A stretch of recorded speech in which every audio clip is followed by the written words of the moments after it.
காற்று வாங்க போனேன்.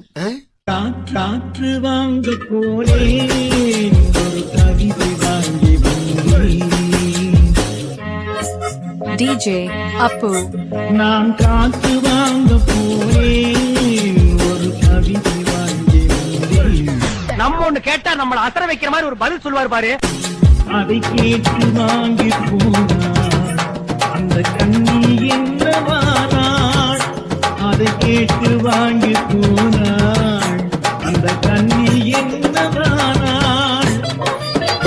என் உள்ள